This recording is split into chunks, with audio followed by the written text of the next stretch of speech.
ಈ ಬಾರಿಯ ವಿಶೇಷ ಚುನಾವಣೆ, ಇದು ಚಾರಿತ್ರಿಕ ಚುನಾವಣೆ. ಇದರಲ್ಲಿ ಬಹಳ ಸಮಯದಿಂದ ಸುಮಾರು 4 ತಿಂಗಳಿಗಿಂತ ಹೆಚ್ಚು ತಮ್ಮ ಎಲ್ಲ ಕೆಲಸ ಕಾರ್ಯಗಳನ್ನು ಬಿಟ್ಟು ಪಕ್ಷದ ಕಾರ್ಯದಲ್ಲಿ ತಮ್ಮನ್ನು ತಾವು ತೊಡಗಿಸಿಕೊಳ್ಳುವ ಮೂಲಕ ಪ್ರತಿಯೊಂದು ಮನೆ ಮನೆಗೂ 2-3 ಸಲ ಭೇಟಿ ಮಾಡುವ ಮೂಲಕ ಪಕ್ಷದ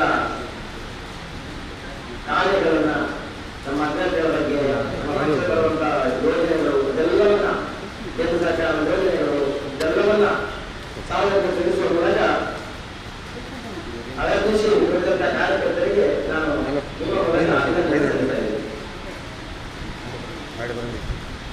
ಹೀಗಾಗಿ ಹೇಳಿದಾಗೆ ವ್ಯವಸ್ಥಿತವಾಗಿ ಪಕ್ಷದ ಚುನಾವಣಾ ಚಟುವಟಿಕೆ ನಡೆದಿದೆ. ಯಾವುದೇ ಕೆಲಸ ಕಾರ್ಯಗಳಲ್ಲಿ ಭಾಜಪ ಹಿಂದಿಲ್ಲ.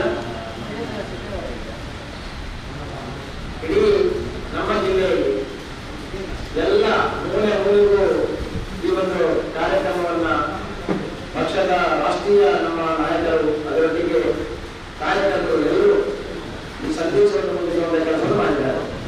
ನಮ್ಮ ಪಕ್ಷದ ಚಟುವಟಿಕೆಗಳು ಬಹಳ ವೇಗವಾಗಿ ನಡೀತಾ ಇದೆ.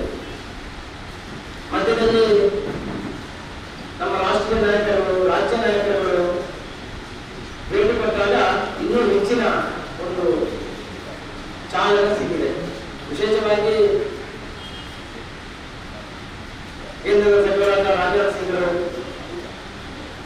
ರಾಷ್ಟ್ರೀಯ ಅಧ್ಯಕ್ಷರಾದ ಅಮಿತ್ ಶಾ ಅವರು 2 ಸಲ ಭೇಟಿ ಕೊಟ್ಟು ರೋಡ್ ಶೋ ಮಾಡಿದರು, ಕಾರ್ಯಕರ್ತರ ನಿರ್ವಹಿಸಿದರು. ಹೆಚ್ಚಾಗಿ ನಮ್ಮ ದೇಶದ ಪ್ರಧಾನಿಗಳು ಮಾನ್ಯ ನರೇಂದ್ರ ಮೋದಿ ಅವರು ಕೇಂದ್ರ ಮೈದಾನದಲ್ಲಿ ಸಾರ್ವಜನಿಕ ಸಭೆಯನ್ನ ಉದ್ದೇಶಿಸಿ ಮಾತನಾಡುವ ಮೂಲಕ ಒಂದು ಹೊಸ ಸಂದೇಶವನ್ನ ನೀಡುವ ಮೂಲಕ ಕಾರ್ಯಕರ್ತರಲ್ಲಿ ಉತ್ಸಾಹವನ್ನು ತಂದಿದೆ. ಮಹಿಳೆ ಕೇಂದ್ರ ಸಚಿವೆ ಸ್ಮೃತಿ ಇರಾನಿ ಇವರು ಕೂಡ ಒಂದು ಇದರಲ್ಲಿ ಭಾಗವಹಿಸಿದರು.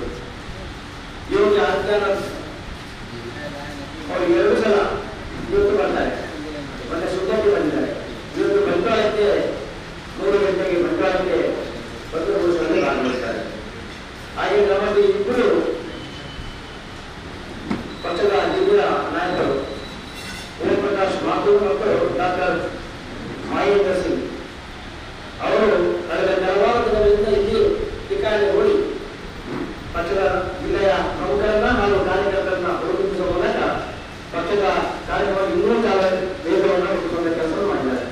ಕೇಂದ್ರದ ಮಂತ್ರಿಗಳಾದ ನಮ್ಮರಾದ ಸದಾನಂದಗೌಡರು ಪ್ರತಿಭಟಿಸಿದ್ದಾರೆ.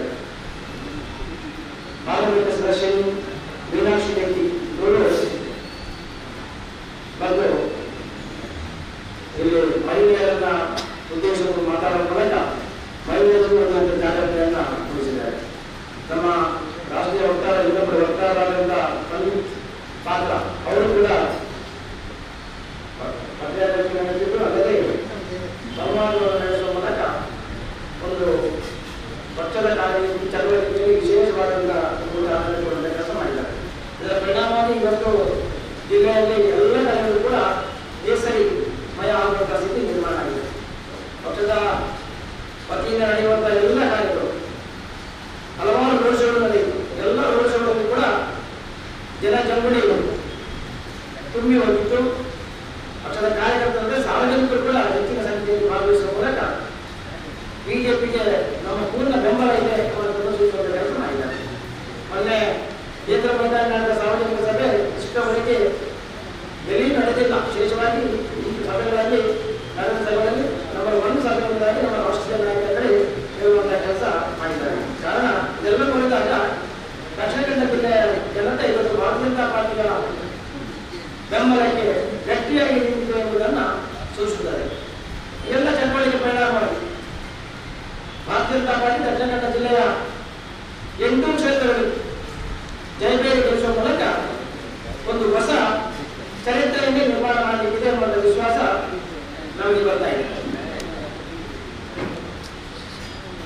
ಆದರೆ ಕಾಂಗ್ರೆಸ್ನವರಿಗೆ ಹೆದರಿಕೆ ಶುರುವಾಗಿದೆ. ಕೆಲವರಿಗೆ ವಿಶೇಷವಾಗಿ ನಮ್ಮ ಉಸ್ತುವಾರಿ ಸಚಿವರಿಗೆ ಜೋರಾಗಿ ಎದುರು ಬರಲಿಕ್ಕೆ ಶುರುವಾಗಿದೆ. ಈಗ ಹಿಂದುತ್ವದ ಬಗ್ಗೆ ನೆನಪಾಗಿದೆ. ನೀವು ಆನೆ ಪ್ರಮಾಣ ಎಲ್ಲ ಹೇಳಲಿಕ್ಕೆ ಶುರುವಾಗಿದ್ದಾರೆ. ಅವರು ಮೊನ್ನೆವರೆಗೆ ನನಗೆ ಅಲ್ಲಾಹ್ ರಕ್ಷಣೆ ಮಾಡ್ತಾ ಇದ್ದಾರೆ, ನಾನು ಮುಸ್ಲಿಮರ ಓಟಲ್ಲಿ ಗೆದ್ದಿದ್ದೇನೆ ಅಂತ ಎಲ್ಲ ಹೇಳ್ತಾ ಇದ್ದಾರೆ. ಆದರೆ ಈಗ ಅವರ ಮನಸ್ಸಿನ ಬದಲಾವಣೆಗಳು ನಾವು ಮೂಲಕ ಆನೆ ಪ್ರಮಾಣಕ್ಕೆ ಹೋಗುವಂಥ ಸ್ಥಿತಿ ನಿರ್ಮಾಣವಾಗಿದೆ. ಅವರು ಯಾವಾಗ ಮಕ್ಕಳಿಗೆ ಕೊಡುವಂಥ ಅನ್ನವನ್ನು ನಿಲ್ಲಿಸಿದ್ರು, ಮಕ್ಕಳ ಅನ್ನದ ಬಗ್ಗೆ ಕೈ ಹಾಕಿದ್ರು, ಹಾಗೆ ಈಗ ಜನ ನಿರ್ಧಾರ ಮಾಡಿದ್ರು ಇವರಿಗೆ ಮುಗಿಸಬೇಕು ಅಂತ. ಅದರಿಂದ ಇವರಿಗೆ ಅದರೊಟ್ಟಿಗೆ ಅಧಿಕಾರಿಗಳನ್ನು ಮಾಡುವ ತನ್ನ ಹತೋಟಿಗೆ ತರುವಂಥದ್ದು ಏನೆಲ್ಲ ಮಾಡುವ ಕೆಲಸವನ್ನು ನಾವು ಹೇಳಿ ಹೋಗುದಿಲ್ಲ ಅಂತ ಅದನ್ನು ಮಾಡಿದ್ದಾರೆ. ಇದೆಲ್ಲ ಪರಿಣಾಮವಾಗಿ ಉಸ್ತುವಾರಿ ಸಚಿವರು ಈಗ ಸುಸ್ತಾಗಿರುವಂಥದ್ದು ನಮಗೆ ಕಾಣ್ತಾ ಇದೆ. ಅವರು ಉಸ್ತುವಾರಿ ಸಚಿವರು ಈ ಜಿಲ್ಲೆಗೆ ಆದರೆ ಬಂಟ್ವಾಳದಲ್ಲಿ ಮಾತ್ರ ಸೀಮಿತವಾಗಿರುವಂಥದ್ದು ಉಸ್ತುವಾರಿ ಕೆಲಸ ಇದೆ. ಆ ಜಿಲ್ಲೆಯಲ್ಲಿ ಏನು ಉಸ್ತುವಾರಿ ಮಾಡಿ ಏನು ಅಭಿವೃದ್ಧಿ ಕೆಲಸ ಮಾಡಿದೆ ಅಂತ ನಾವು ಪ್ರಶ್ನೆ ಮಾಡೋದಂತ ಒಂದು ಆಗತ್ತೆ ಇದೆ. ಇನ್ನೊಂದು ನಮ್ಮ ವೈದ್ಯರು ಅವರು ಸರ್ವಿಸ್ ಟ್ಯಾಕ್ಸ್ 6 ಕೋಟಿ ಸರ್ವಿಸ್ ಟ್ಯಾಕ್ಸ್ ಅನ್ನು ಹಾಕಿದ್ದಾರೆ. ಬಾಕಿ ಮಾಡಿ ಸರಿಯಾದ, ಆದರೆ ಅನುದಾನ ಸಲ್ಲಿಸುವಾಗ ಅವರು 6 ಕೋಟಿಯನ್ನು ಕಳಿಸಿಲ್ಲ. ಯಾಕೆ ಕಳಿಸಿಲ್ಲ ಅಂದ್ರೆ ಅದನ್ನು ಏನೋ ಗೋಲ್ಮಾಲ್ ಮಾಡಿದ್ದಾರೆ ಎಂಬುದು ಸ್ಪಷ್ಟವಾಗಿ ಕಾಣ್ತಾ ಇದೆ. ಅದಲ್ಲದೆ ಕ್ಷೇತ್ರದಲ್ಲಿ ಕೂಡ ಹಲವಾರು ಎಲ್ಲ ಶಾಸಕರ ಮೇಲೆ ಕೂಡ ಉನ್ನತ ಹುದ್ದೆಯ ಅಪಾದನೆ, ಭ್ರಷ್ಟಾಚಾರದ ಅಪಾದನೆ ಇದೆ. ಇಲ್ಲಿ ತುಳಸಂ ಯೋಜನೆಯಲ್ಲಿ 2 ಸ್ಪೇಸ್ ಅಧಿಕಾರಿಗಳು, ಒಂದು 317 ಕೋಟಿ, ಇನ್ನೊಂದು 360 ಕೋಟಿ, 4 ಕೋಟಿ ಎರಡನೇ ಹೇಳಿದವರ 419. ಮತ್ತು ನಾನು ಹೇಳಿದಲ್ಲ, ಎಲ್ಲ ಪದವಿಗಳು ಬಂದಿದೆ, ಇದರ ದೃಶ್ಯ ಮಾಧ್ಯಮಗಳೆಲ್ಲ ಚರ್ಚೆ ಆಗಿದೆ, ಆಗ್ತಾ ಇದ್ದಾರೆ. ಬಹಳ ದೊಡ್ಡ ಭ್ರಷ್ಟಾಚಾರದಲ್ಲಿ ಒಬ್ಬ ಅಧಿಕಾರಿಯಾಗಿದ್ದು ಇಲ್ಲೇ ಮಂಗಳೂರಲ್ಲೇ ಕಾಮೂಡಿ ಇದೆಲ್ಲ ಸಂಗತಿ ಗೊತ್ತಿದ್ದು ಆ ಒಂದು ಕುಸಲ್ ಯೋಜನೆಯ ಡೈರೆಕ್ಟರ್ ಆಗಿದ್ದು ನಿರ್ದೇಶಕರಾಗಿ ಕೆಲಸ ಮಾಡಿದ್ದು ಎಲ್ಲವನ್ನೂ ಕೂಡ ಅವರಿಗೆ ಅದನ್ನು ಪೂರ್ತಿ ಮಾಡಲಿಕ್ಕೆ ಆಗಿಲ್ಲ. ಅದನ್ನ ನೇರವಾಗಿ ಎಲ್ಲ ಎಲ್ಲಿಗೆ ಸಂಪರ್ಕ ಆಗಬೇಕು, ನೇರ ಸಂಪರ್ಕವನ್ನು ಮಾಡಲಿಕ್ಕಾಗಿಲ್ಲ. ಅರ್ಧದಲ್ಲೇ ಬಿಟ್ಟು ಮೂಲಕ ಇವರು ಹಣ ಮತ್ತೆ ಅದನ್ನು ಪೂರ್ಣ ಫೋನ್ ಮಾಡುವ ಮೂಲಕ ಅಲ್ಲಿ 100 ಕೋಟಿ ರೂಪಾಯಿ ಭ್ರಷ್ಟಾಚಾರ ಆಗಿದೆ ಎಂಬುದನ್ನು ಇವತ್ತು ಕೇಳಿಬರುವಂತ ಸುದ್ದಿ. ಅಂತವರು ಇವತ್ತು ಚುನಾವಣೆ ನಿಂತು ಭಾರತೀಯ ಜನತಾ ಪಾರ್ಟಿಯ ಬಗ್ಗೆ ಮಾತಾಡಿದ ನೈತಿಕತೆಯನ್ನು ಅನುಭವಿಲ್ಲ. ಎರಡನೇದು ಮಂಗಳೂರು ಮಹಾನಗರ ಪಾಲಿಕೆಯಲ್ಲಿ ಇಡೀ ಒಟ್ಟು ಮಹಾನಗರ ಪಾಲಿಕೆಯಲ್ಲಿ ಆದಂತಹ ಕೆಲಸಗಾರರು, ಅದು ಬಿಜೆಪಿ ಆಗಿದ್ದು ಕಾಂಗ್ರೆಸ್ ಆಗಿದೆ. ಮಂಗಳೂರು ಮಹಾನಗರ ಪಾಲಿಕೆಯಲ್ಲಿ ಪಾಲಿಕೆಯ ಸದಸ್ಯರಿಗೆ ಇಂಗ್ಲಿಷ್ 50 ವರ್ಷ ಇದೆ. ಅದನ್ನು ಕೂಡ ಅದರೊಟ್ಟಿಗೆ ಜನರು ಬಂದರು ಮಹಾನಗರ ಪಾಲಿಕೆ ಲೋಕಲ್ ಮಾಡೋದ ಕೆಲಸನೇ ಅಲ್ಲ. ಅದೆಲ್ಲವನ್ನು ಲೋಕಲ್ ಹೊಸ ಪುಸ್ತಕ ಮಾಡಿ ಎಲ್ಲವೂ ನಂದು ಎಂಬುದಾಗಿ ಸುಳ್ಳು ಮಾಹಿತಿಯನ್ನು ಪ್ರಿಂಟ್ ಮಾಡುವ ಮೂಲಕ ಜನರಿಗೆ ಮೋಸ ಮಾಡಿದ್ದಾರೆ. ಎರಡನೇ ಭ್ರಷ್ಟಾಚಾರದ ಆರೋಪವನ್ನು ಅದನ್ನು ಮುಗಿಸುವಂತ ಕೆಲಸಕ್ಕೆ ಅವರು ತೊಡಗಿದ್ದಾರೆ ಅನ್ನೋದು ನಿರಂತರ ಪ್ರಶ್ನೆ. ಇನ್ನೊಬ್ಬರು ನಮ್ಮ ಕಾಲರು ಹೋಗುದಿಲ್ಲ.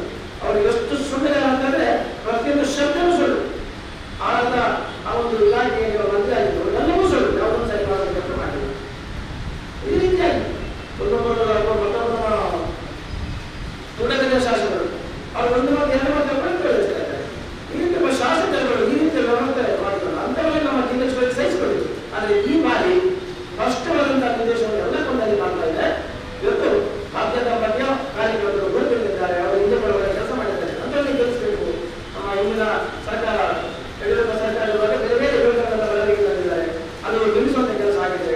ಎಲ್ಲವನ್ನೂ ಇವತ್ತು ಜನರು ಅರ್ಥ ಮಾಡಿದ್ದಾರೆ. ಪರಿಣಾಮ ಇವತ್ತು ಕಾಂಗ್ರೆಸ್ನ ಅವ್ಯವಹಾರವನ್ನು ನಿಲ್ಲಿಸುವುದರೊಟ್ಟಿಗೆ ಮುಖ್ಯಮಂತ್ರಿಗಳ ಅಹಂಕಾರದ ಒಂದು ನಡೆಯನ್ನು ಕೂಡ ಅದಕ್ಕೆ ಒಂದು ಪುರುಷಾಪ ರಾಜ್ಯ ಜನರು ನಿರ್ಧಾರ ಮಾಡಿದ್ದಾರೆ ಎಂಬುದು ಇಲ್ಲಿ ಬಹಳ ಜನರಾಗಿರುವಂತಹ ಮಾತಾಗುತ್ತೆ. ಆದ ಕಾರಣ ಎಲ್ಲ ವಿಷಯದಲ್ಲಿ ಮಂಗಳೂರು ನಾನು ಈಗ ಹೇಳಿದಾಗ ದಕ್ಷಿಣ ಕನ್ನಡ ಜಿಲ್ಲೆಯಲ್ಲಿ ನಾವು 8 ವಿಧಾನಸಭಾ ಕ್ಷೇತ್ರಗಳನ್ನು ಗೆಲ್ಲಿಸುವ ಮೂಲಕ ಹೊಸ ಚರಿತ್ರೆಯನ್ನು ಬರೆಯಲಿಕ್ಕಿದೆ ಎಂಬುದಾಗಿ ನಾನು ಸಂದರ್ಭ ಹೇಳಿದರೆ ನಾನು ಎಲ್ಲ ಮತದಾರ ಬಂಧುಗಳಲ್ಲಿ ಆತ್ಮೀಯವಾದ ನನ್ನ ಪ್ರಾರ್ಥನೆ ನಮ್ಮ ಪಕ್ಷದ ಪರವಾಗಿ ಎಲ್ಲರೂ ಬೆಳಿಗ್ಗೆ 7 ಗಂಟೆಗೆ ಚುನಾವಣೆ ಪ್ರಾರಂಭ ಆಗುತ್ತೆ, ವೋಟಿಂಗ್ ಪ್ರೊಸೆಸ್ ಪ್ರಾರಂಭ ಆಗುತ್ತೆ.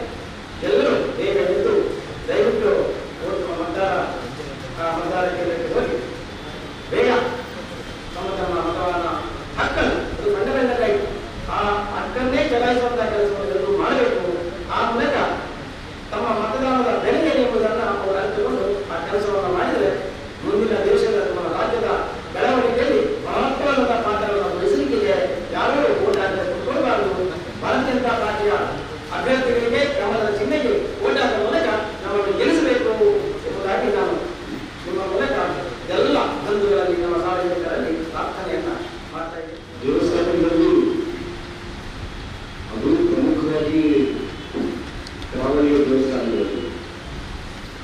ತಮ್ಗೆ ಗೊತ್ತಿರುವ ಹಾಗೆ ಅನ್ನಪ್ರಸಾದ ಅನ್ನ ಸಂತರ್ಪಣೆಗಳು ಸ್ವಾಭಾವಿಕವಾಗಿ ಕೊಡ್ಬೇಕು.